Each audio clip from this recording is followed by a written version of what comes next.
Hello everyone, this is Akshita and here I'm presenting my first YouTube video with Analaksha. Our today's topic is TSLP. बहुत लोगों को पता होगा TSLP है क्या, TSLP कौन दे सकते हैं.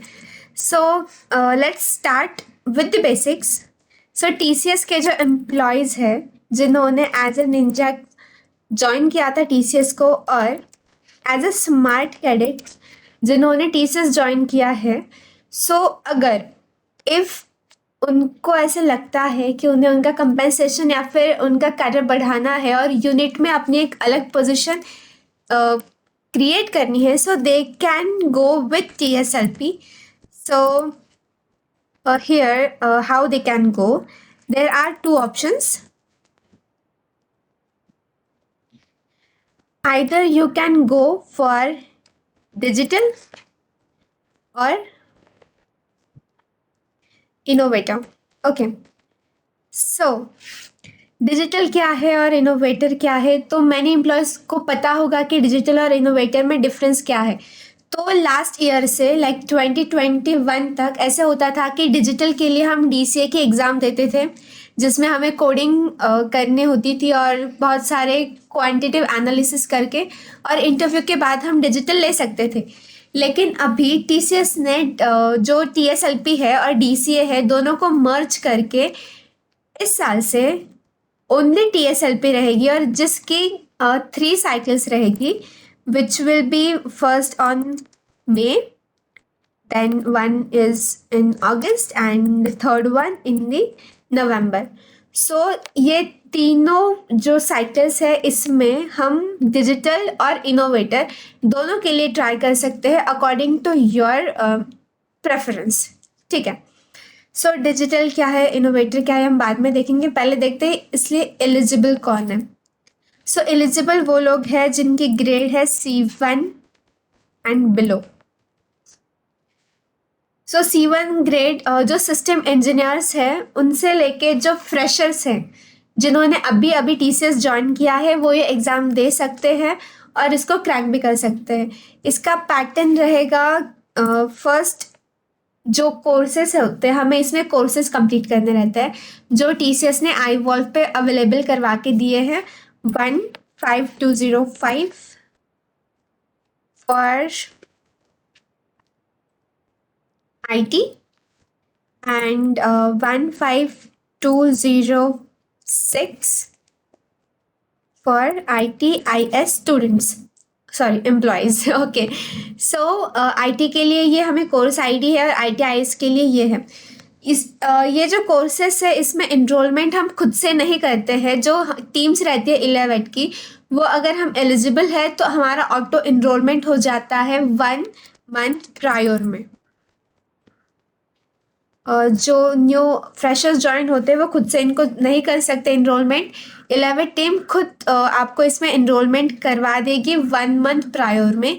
आपको 1 मंथ का पीरियड मिलता है फॉर लर्निंग पर्पस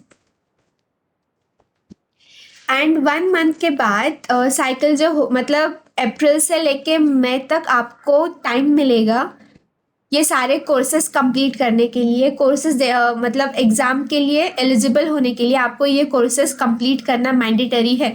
पूरे कोर्सेज कंप्लीट नहीं करने हैं, वो अकॉर्डिंग टू डिपेंड करता है कि आपको डिजिटल करना है, इनोवेटर करना है, माइलस्टोन 1 करना है, 2 करना है, 3 करना है, 4 करना है. उसके अकॉर्डिंग आप आपके लर्निंग मॉड्यूल्स सेट कर सकते हो.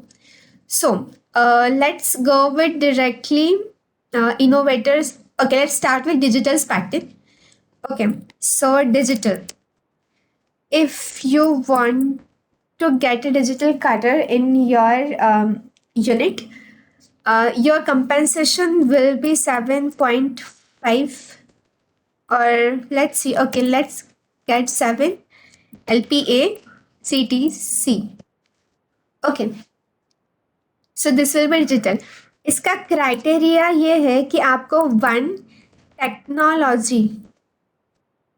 टेक्नो का जो कोर्स है वो डिस्टिंक्शन में क्लियर करना पड़ेगा उसकी असेसमेंट प्लस एक कोर ट्रैक जो कोई भी हो सकता है, आइदर बिजनेस स्किल्स या फिर आर्टिकुलेशन प्रोसेस, इसमें से कोई भी आप एक कर सकते हो। एक टेक्नोलॉजी का दूसरा भी लिया तो भी चलेगा, इसमें आपको पास होना है। सो 1 टेक एंड 1 नॉन टेक, यहाँ पे हम लिख देते हैं non tech. 1 tech and 1 non-tech is sufficient for getting eligible for digital. After that आपका एक पैनल रहेगा जो आपका इंटरव्यू लेगा, जो आपके यूनिट से डिफरेंट होगा। मतलब आपके यूनिट के जो टीडीज है या टीडीज की जो टीम है वो आपका इंटरव्यू नहीं लेगी। अदर टीडीज के जो मेंबर्स हैं वो आएंगे आपके पास और आपका इंटरव्यू लेंगे for digital. Okay, so let's switch to innovator. ठीक है, सो इनोवेटर के लिए आपको करना है 6 + 6। What is 6 + 6? Okay, I'm explaining. 6 are the core tracks and 6 unit electives. ठीक है, सो 6 कोर क्या है और 6 यूनिट इलेक्टिव्स क्या है देखेंगे। 6 कोर में आते हैं 2 टेक के ट्रैक्स विच इज टेक्नोलॉजी, उसमें से 1 चाहिए आपका डिस्टिंक्शन असेसमेंट के बाद एंड 1 पास। अगर आपने इसमें भी डिस्टिंक्शन ले ली फिर भी एक ही कंसिडर किया जाएगा for 2 tech tracks. Okay, so and second है business skills. So 2 tech tracks, 2 business skills track, उसमें आपको 2 विथ डिस्टिंक्शन, इसमें आपको दोनों डिस्टिंक्शन करवाने हैं, पास नहीं चलेंगे। ठीक है, प्रोसेस में चाहिए डिस्टिंक्शन एंड आर्टिकुलेशन, इसमें भी चाहिए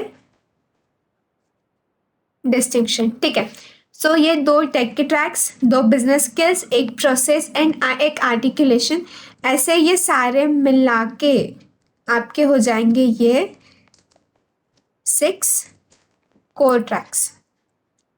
अगर आपने ये सारे क्लियर करवा दिए तो आप एलिजिबल हो जाते हैं इनोवेटर के लिए 1 साइड से।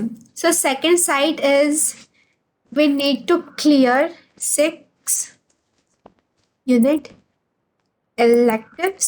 So unit electives क्या रहता है, तो आप अगर हम आपका कोर्स खोल के देखोगे तो उसमें यूनिट electives का एक सेपरेट पार्ट दिया हुआ है, वहाँ पे ढेर सारे कोर्सेज हैं और आपको वो कंप्लीट करने हैं। लेकिन कौन से करने हैं, इसके लिए आपको अपने यूनिट के जो टीडी है और SPOC उनको कांटेक्ट करना है कि हमारे यूनिट के लिए कौन से 6 जो ट्रैक्स है वो रहेंगे कंप्लीट करवाने के लिए। इसमें आपको हर एक ट्रैक डिस्टिंक्शन में चाहिए। सो जस्ट एक जो टेक का है वो छोड़ दिया तो आपको सारे के सारे डिस्टिंक्शन में क्लियर करने हैं फॉर इनोवेटर। सो डिजिटल का जैसे एक टेक एंड एक नॉन टेक चल जाएगा, लेकिन इनोवेटर के लिए आपको सारे 12 ट्रैक्स कंप्लीट करने हैं, जिसमें से जस्ट 1 पास चाहिए और बाकी सारे के सारे डिस्टिंक्शन में क्लियर करने हैं। Then and then only you will be eligible for the innovator rewards. And या you all know that innovator rewards will be 12 LPA CTC। Okay, so ये हो गया डिजिटल एंड इनोवेटर का। So you guys know that जो ninja cadets है, ninja cadets and जो smart cadets हैं उनके लिए है 6 माइलस्टोन्स, एंड जो डिजिटल है उनके लिए 5 माइलस्टोन्स है। ठीक है, सो 6 माइलस्टोन यहाँ पे इसलिए है क्योंकि आपका जो फर्स्ट माइलस्टोन है, milestone 0, it will be for digital movement.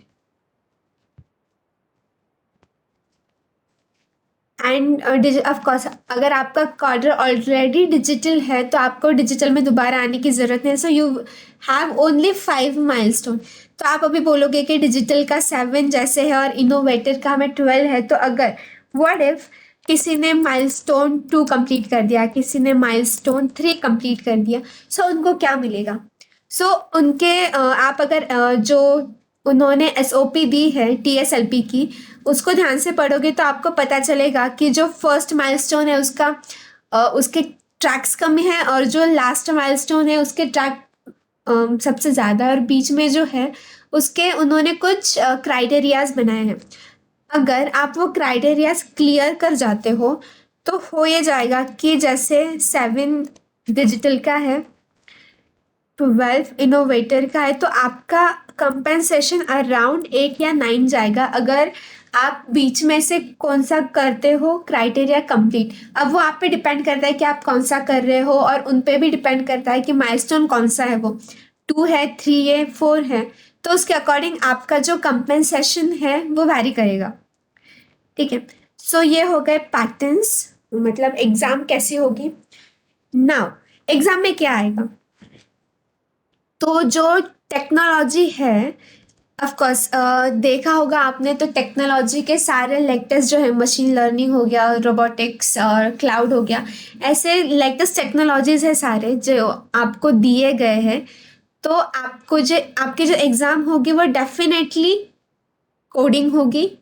जो भी टेक्नोलॉजी आपने सिलेक्ट की है उस पर डिपेंड करेगा, आपके लर्निंग मॉडल पे डिपेंड करेगा कि कौन सी टाइप की कोडिंग आपको आने वाली है. प्लस आपको MCQs भी मिलेंगे टेक ट्रैक्स में, और इसके बाद आपका इंटरव्यू भी होगा जब आप ये सारे ट्रैक क्लियर कर दोगे. ओके. बिजनेस स्किल्स में आपको सारे MCQs मिलेंगे, objective types, and some SBQs भी मिलेंगे. देन प्रोसेस में भी आपको MCQs प्लस SBQs मिलेंगे. एंड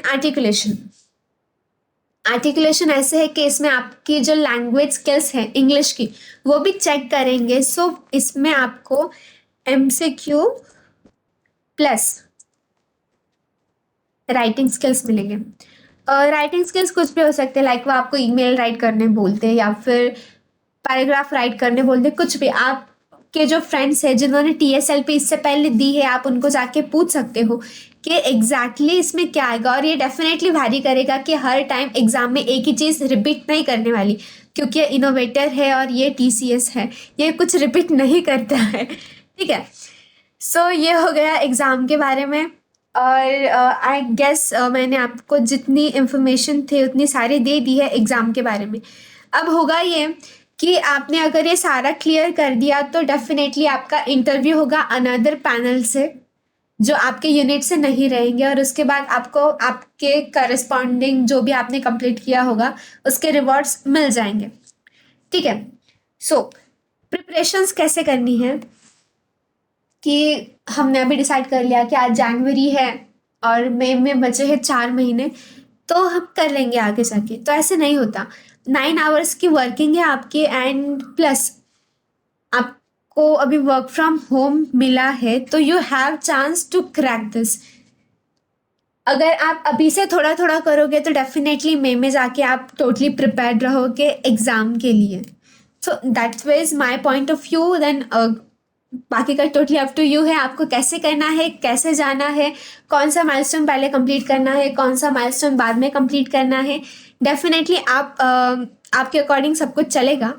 आफ्टर दैट ये जो वीडियो था ये यहीं तक का था TSLP के बारे में. मुझे जितनी इन्फॉर्मेशन थी मैंने सब दे दी आपको, एंड आई होप मैंने आपके सारे डाउट्स क्लियर कर दिए होंगे. इसके अलावा अगर आपको कोई भी और डाउट है you can ask me in the comment section. Otherwise और हम अगर कुछ बड़ा टॉपिक होगा तो डेफिनेटली हम नया वीडियो इसका लेके आएंगे. And okay, that's all for this video, and definitely stay tuned for the latest updates for especially BSc and BCA students, and definitely PTech का भी थोड़ा थोड़ा लेंगे अभी. Okay, thank you guys.